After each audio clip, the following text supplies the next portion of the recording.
क्या कबीर साहेब चारों युगों में आते हैं? तथ्यान्वेषण द्वारा अद्भुत खुलासा जानकर हैरान हो जाएंगे।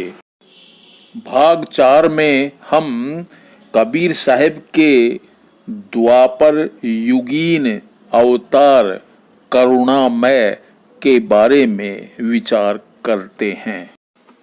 कबीर मंसूर पृष्ठ संख्या 209 15वां प्रकरण में रानी इंद्रमती की कथा के अंतर्गत यह विवरण प्रस्तुत किया गया है कि जब त्रेता युग बीत गया और द्वापर युग का समय आया, तब सत्य पुरुष ने कहा कि हे ज्ञानी, पृथ्वी पर जाकर सत्य पुरुषों को उपदेश देकर मेरे लोक में ले आओ। सत्य पुरुष की जब आज्ञा हुई, तब सत्य पुरुष को दंडवत प्रणाम करके ज्ञानी जी पृथ्वी पर आए। उस समय करुणामय स्वामी गिरनार में प्रकट हुए। वहाँ का राजा चंद्र विजय था और उस राजा की रानी का नाम इंद्रमती था। वह रानी साधु सेवा तन मन से करती थी। रानी सदगुरु को चरण पकड़कर अपने महल में लाई और उनसे दीक्षा प्राप्त की और अपने राजा से बोली कि आप भी दीक्षा ग्रहण कीजिए। तब राजा ने यह कहकर टाल दिया कि आप अर्धांगिनी हैं, आपकी भक्ति से मैं भी पार हो जाऊंगा। अनुराग सागर के अनुसार त्रेतागत द्वापर जुग आवा, तब पुनि भयो काल पर भावा। द्वापर जुग प्रवेश भा जब ही, पुरुष आवाज कीन पुनि तब ही। पुरुष वचन ज्ञानी बेगी जाहु संसारा, जमसु जीवन करहु उबारा। काल देत जीवन कह त्रासा, काटो जाय तिन्ही को फांसा। चले ज्ञानी तब माथ नवाई, पुरुष आज्ञा जग माहि सिद्धि। गढ़ गिरिनार तबहि चली आए, चंद्र विजय नृप तहाँ रहाए। तेहि नृप गृह रह नारी सयानी, पूजय साधु महात्म ज्ञानी। चढ़ी अटारी वाट निहारे, संत दर्श कह काया गारे। यह सुन इंद्रमती उठी धाई, कीन दंडवत टेके पाई। इंद्रमती वचन हे साहिब मो पर करु दाया, मोरे गृह अब धरिए पाया। कबीर वचन धर्मदास प्रति प्रीति देख हम भवन सिधारे, राजा घर तब ही पगधारे। कहें रानी चलु मंदिर मोरे, भयो सुखी दर्शन लिए तोरे। प्रीति देखित ही भवन सिधारे, दीन सिंहासन चरण खटाए। दीन सिंहासन चरण पखारी, चरण पर छालन अंगोछाधारी। चरण धोए पुनि राखे सिरानी, पट पद पहुँच जन्म शुभ जानी। आरती कर दीन्हा परवाना, पुरुष ध्यान सुमिरन सही दाना। उठी रानी तब माथ नवाई, ले आज्ञा परवानी पाई। पुनि रानी राजहि समझावा, हे प्रभु बहुरी न ऐसो दावा। गहो शरण जो कार्य चाहो, इतना वचन मोर निर्वाहो। राजा चंद्र विजय वचन तुम रानी अर्धंगी सोई, हम तुम भक्त होय नहीं होई। तोरी भक्ति कर देखो भाऊ, किहि विधि मोहि लेहु मुक्ताऊ। देखो तोरी भक्ति पर तापा, पहुँचे लोक मिटे संतापा। कहानी लंबी है, प्राय आप सभी भक्तजन जानते हैं। इस प्रकार रानी की भक्ति से राजा भी पार उतर गया। इस द्वापर युग में सहस्त्रों बार करुणामय ऋषि प्रकट होते और सच्चे मनुष्यों को अपने लोक में ले जाते हैं। जो करुणामय ऋषि के उपदेश को ग्रहण करता, उसका लोक तथा परलोक दोनों सुधर जाता। कबीर मंसूर पृष्ठ संख्या 224 पर बताता है कि जब कलयुग के प्रारंभ और द्वापर के अंत में भगवान कृष्ण और पांडव राज करते थे, उस समय सुदर्शन नामक एक डोम था। उसने आकर सत्य गुरु को दंडवत करके निवेदन किया कि हे महाराज, मुझको अपनी शिक्षा दीजिए। तब सत्य गुरु उस पर दयालु हुए और उसको सत्य नाम का उपदेश किया। वह सत्य गुरु की शिक्षा पाकर बड़े प्रेम के साथ साधु सेवा और भक्ति करने लगा। इसी स्वपक्ष सुदर्शन को वाल्मीकि भक्त भी कहते हैं। पांडवों ने जब महाभारत के उपरांत यज्ञ किया और करोड़ों साधुओं ने भोजन किया, स्वयं श्री कृष्ण जी ने भी भोजन किया और अनेक प्रकार के दान पुण्य हुए, किंतु उससे यज्ञ पूरा नहीं हुआ और न आकाश में घंटा ही बजा। परंतु जब स्वपक्ष सुदर्शन ने भोजन किया तब 7 बार आकाश में घंटा बजा और पांडवों का यज्ञ पूरा हुआ। काशी नगर तहाँ चली आए, नाम सुदर्शन सुपच जगाए। सुपच सुदर्शन की कथा। नाम सुदर्शन सुपच रहाई, ता कहें हम सत शब्द दृढ़ाई। शब्द विवेकी संत सुहेला, चीना मोही शब्द के मेला। निश्चय वचन मान तिन मोरा, लखी परतीत वंदे तिहि छोरा। नाम पान दियो मुक्ति संदेशा, मेट्यो सकल काल कलेशा। शब्द ध्यान तेहि दीन दृढ़ाई, हर्षित नाम सुमिरे चितलाई। सतगुरु भक्ति करे चितलाई, छोड़ी सकल कपट चतुराई। तात मात तेहि हर्ष अपारा, महाप्रेम अतिहित चितधारा। नृपति युधिष्ठिर द्वापर राजा, तिन पुनि कीन्ह यज्ञ को साजा। बंधु मार अपकीरति कीन्हा, ताते यज्ञ रचन के चित दीन्हा। कृष्ण केर जब आज्ञा पाई, तब पांडव सब साज मंगाई। यज्ञ की सामग्री गही सारी, जह तह ते सब साधु हंकारी। पांडव प्रति बोले यदुपाला, पूरन यज्ञ जान तिहि काला। घंट आकाश बजत सुनि आवे, यज्ञ को फल तब पूरन पावे।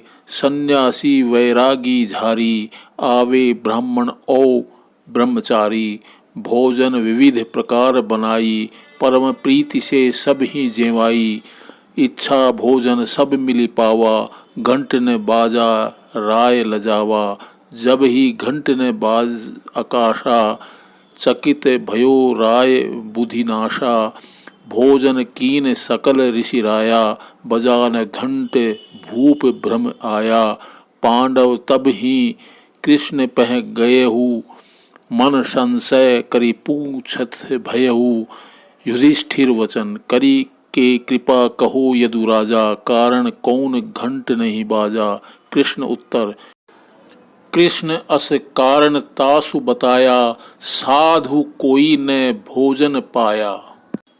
युधिष्ठिर वचन चकित भय तब पांडव कहेऊ, कोटिन साधु भोजन लहेऊ। अब कह साधु पाइये नाथा, तिनते तब बोले यदुनाथा। कृष्ण वचन सुपच सुदर्शन ले आओ, आदर मान समेत जिमाओ।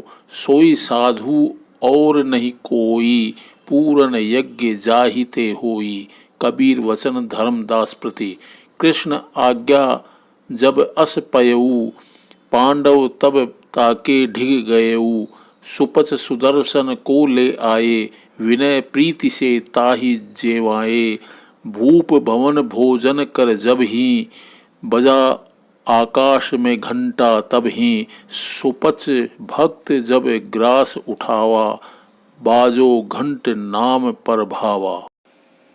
गरीबदास जी महाराज अपने श्री सदगुरु ग्रंथ साहिब के अचला का अंग पृष्ठ संख्या 371 से 72 तक, पद संख्या 96 से 114 तक कहते हैं गरीब पंडो यज्ञ अश्वमेध में बाल्मीकि की देह, शंख पंचायन बाजिया राख्या नहीं संदेह। गरीब सुपच रूप धरि आइया सतगुरु पुरुष कबीर, तीन लोक की मेदनी सुर नर मुनि जन भीर। गरीब सुपच रूप धरि आइया सब देवन का देव, कृष्ण चंद्र पग धोइया करी तास की सेव। गरीब पांचों पंडों संग हैं, छठे कृष्ण मुरार, चलिए हमरी यज्ञ में समरथ सिरजनहार। गरीब सहस 88 ऋषि जहाँ, देवा 33 कोटि, शंख न बाजा तास ते रहे चरण में लौटी। गरीब पंडित 12 कोटि हैं और 84 सिद्ध, शंख न बाजा तास ते पिए मान का मध्य। गरीब पंडों यज्ञ अश्वमेध में सतगुरु किया पियान, पांचों पंडों संग चले और छठा भगवान। गरीब सुपच रूप को देख कर द्रौपदी मानी शंक, जानी गए जगदीश गुरु बाजत नाही शंख। गरीब 56 भोग संयोग करी कीने पंच गिरास। गरीब पांचों पंडों यज्ञ करी कल्प वृक्ष की छाही, द्रौपदी का दिल बंक है कण कण बाजा नाही। गरीब सुर नर मुनि जन यज्ञ में त्रिलोकी के भूप, सुपच यज्ञ में आइया नित बेचत है सूप। गरीब 56 भोग न भोगिया कीन पंच गिरास, खड़ी द्रौपदी उन्मुनि हरदम घालत श्वास। गरीब बोले कृष्ण महाबली क्यों बाजा नहीं शंख, जान राय जगदीश गुरु काढ़त है बलबंक। गरीब द्रौपदी दिल को साफ कर चरण कमल ल्यो लाए, बाल्मीकि के बाल सम त्रिलोकी नहीं पाए। गरीब चरण कमल को धोए करी ले द्रौपदी प्रसाद, अंतर सीना साफ होए जरे सकल अपराध। गरीब बाजा शंख सुभान गति कण कण भई आवाज, स्वर्ग लोक वाणी सुनी त्रिलोकी में गाज।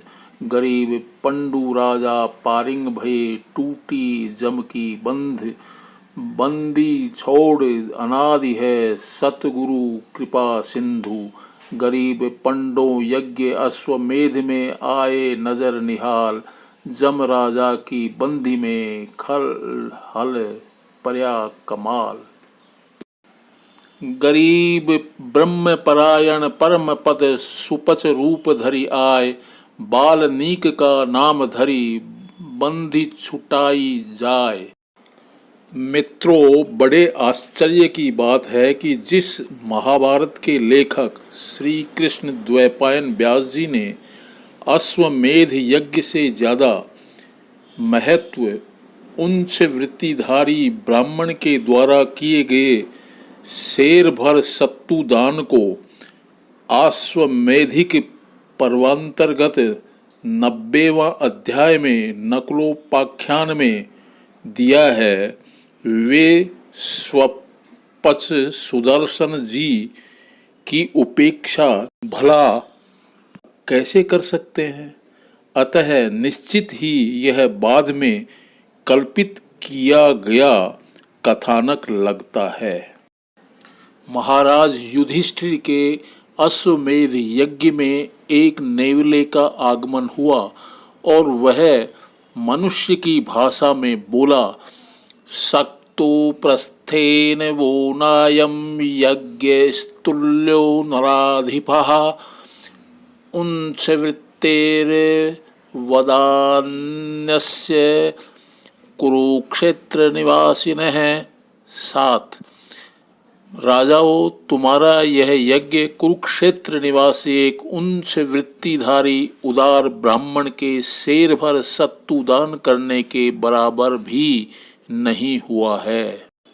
महाभारत के शांति पर्व, आपद्धर्म पर्व में अध्याय 141 में विश्वामित्र स्वपच संवाद अवश्य है, जो ऋषि विश्वामित्र द्वारा क्षुधा शांति हेतु स्वपच से कुत्ते की जांघ के मांस की मांग कर रहे हैं, जो उनकी झोंपड़ी में लटका हुआ था।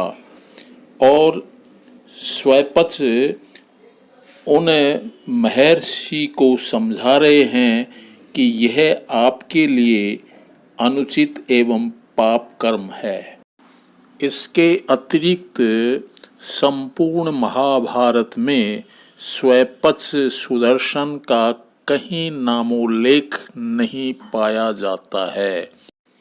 मित्रों, हमने पुराणों में करुणामय स्वामी एवं स्वपच सुदर्शन जी की खूब तलाश की, परंतु उनका कहीं भी नामोल्लेख नहीं पाया गया। अब आप ही निर्णय करें कि करुणामय स्वामी एवं स्वपच सुदर्शन जी क्या काल्पनिक हैं या वास्तविक हैं।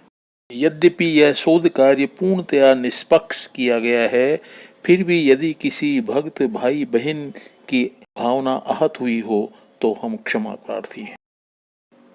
गूगल द्वारा सुलभ निःशुल्क पठनीय दर्शनीय एवं श्रव्य सामग्री के उपयोग के लिए हम उनके हृदय से आभारी हैं। सत साहेब बंदगी सतनाम, प्लीज सब्सक्राइब इट।